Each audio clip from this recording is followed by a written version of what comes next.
No one in the Department of Justice wants to take on the Comey family, and I don't blame them. And I'm not just talking about James Comey, who had a very good day in Alexandria, Virginia today in front of Judge Curry to try to get his indictment dismissed, to try to get Lindsay Halligan declared to be an illegally appointed prosecutor. But that's not even the top headline. Maureen Comey, his daughter, a career prosecutor who is esteemed, who has an enviable body of work as a prosecutor in the U.S. Attorney's Office in Manhattan, who got fired. Nobody, I mean nobody in the Department of Justice has decided that they're going to take on Maureen Comey and appear in court, file a notice of appearance to say they're going to defend the Department of Justice.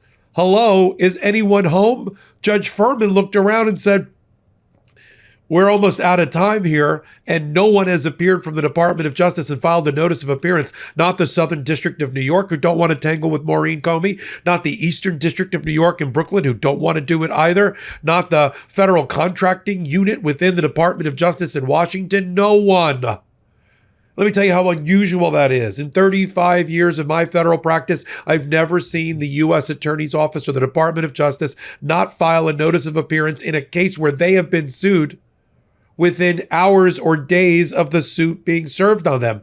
It was served on them September the 22nd. They only have till November the 21st to file their opposition, their answer, or their motion to dismiss. And the judge already set a status conference, which he's now had to postpone. I'm going to read to you from the order. He's now had to postpone because nobody appeared for the government, because nobody wants to take on Maureen Comey. And who can blame them? Maureen Comey was the prosecutor for Ghislaine Maxwell. She knows where all the bodies are buried. She knows all the evidence like the back of her hand. I tried cases 20 years ago. I could do the opening statement for those cases. I know the case that well. Maureen Comey knows the how and why Ghislaine Maxwell got convicted of 5 felony counts for child sex trafficking.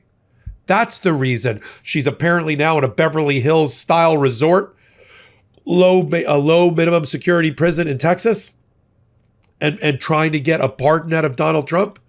And when Todd Blanche went in to interview Ghislaine Maxwell to try to get her to vouch for Donald Trump, a child sex trafficker vouching for a president of the United States, how low we have sunk. He didn't want to take Maureen Comey in with him. He didn't want anybody challenging his interviews. He didn't want to know the emails. He didn't want to know the documents. He didn't want to know the evidence. He just wanted to ask her questions. Oh, that's true. Oh, the moon is made of cheese. Oh, that's interesting. Maureen Comey would lean into his ear, which he didn't want, and say, she's lying.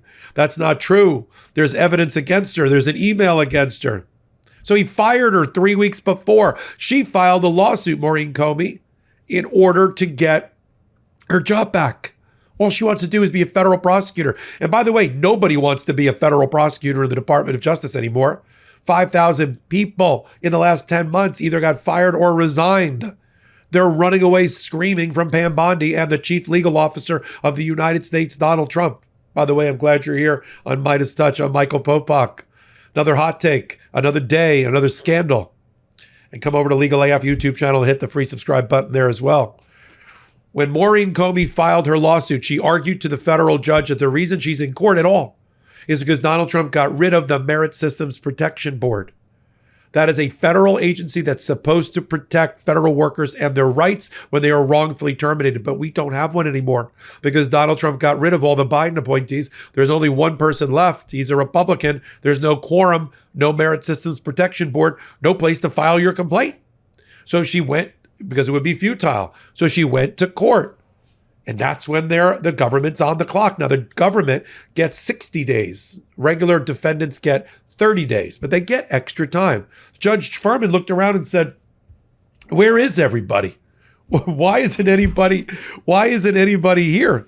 So what Judge Furman ordered, when he looked around and saw no notice of appearance, in other words, they're very close to getting a default judgment granted against them in favor of Maureen Comey, which will get her job reinstated. I mean, some online pundits are like, is there anybody home in the Department of Justice? I saw a picture I loved, I'll put it up here, of just an empty Department of Justice podium with nobody at it. I mean, it's headed by an empty suit meat puppet and Pam Bondi. This is what the Judge Furman said.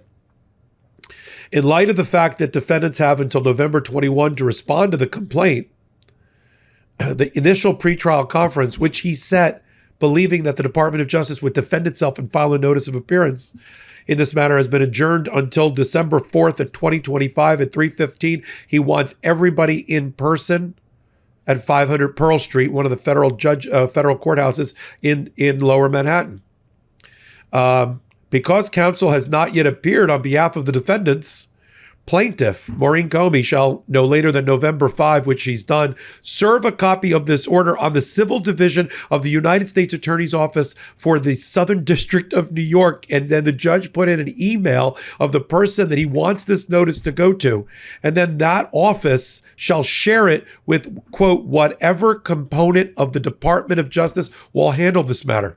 Now, the reporting that's coming out like through the New York Times is nobody wants to handle it. The Southern District of New York, where James Comey was the U.S. attorney, not when his daughter was there at one time, where Maureen Comey plied her trade for 10 years, has disqualified itself. They're not even going to let Pam Bondi try to pressure any of the individual prosecutors who don't want to take on Maureen Comey in this case, because it's such a bad case for the DOJ and they're going to lose. They're out. Eastern District of New York, sitting in Brooklyn, they're out. Federal contracts unit within the Department of Justice in Washington, they're out. So who's going to do it? Some high level, I assume, or somebody from outside. They're going to have to get somebody from like Tennessee to come into New York in front of Judge Furman to represent the United States Department of Justice and Pam Bondi. But he says whoever is going to handle it better file their notice of appearance and show up. He also reminds them that although there was an order after the government shutdown, which said that civil cases in which the United States Attorney's Office for the Southern District of New York have appeared as counsel of record, staying those actions while the government was shut down but now reopened, it doesn't apply because he doesn't believe that the Southern District of New York is going to be participating in the case at all. And he thinks a different component of the Department of Justice is going to appear. Now, what's Pam Bondi going to do about it?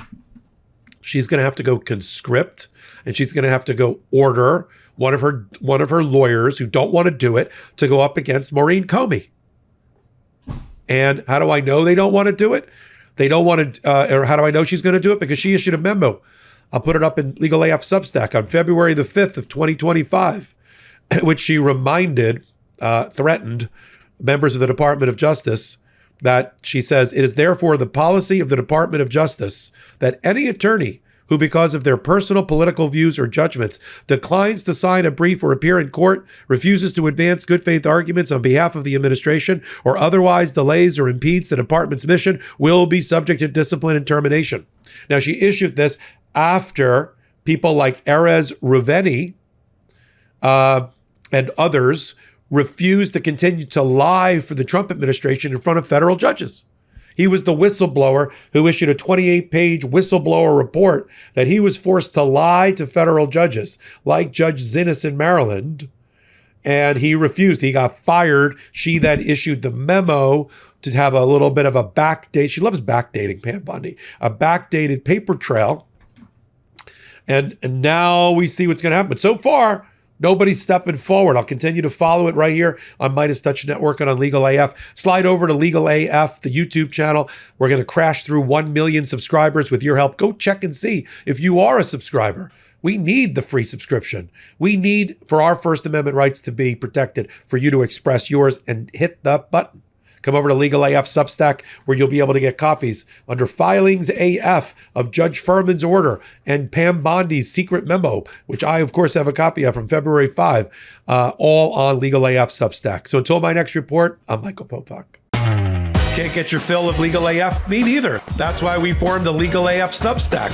Every time we mention something in a hot take, whether it's a court filing or a oral argument, come over to the Substack. You'll find the court filing and the oral argument there, including a daily roundup that I do called, wait for it, Morning AF. What else? All the other contributors from Legal AF are there as well. We got some new reporting. We got interviews. We got ad-free versions of the podcast and hot takes.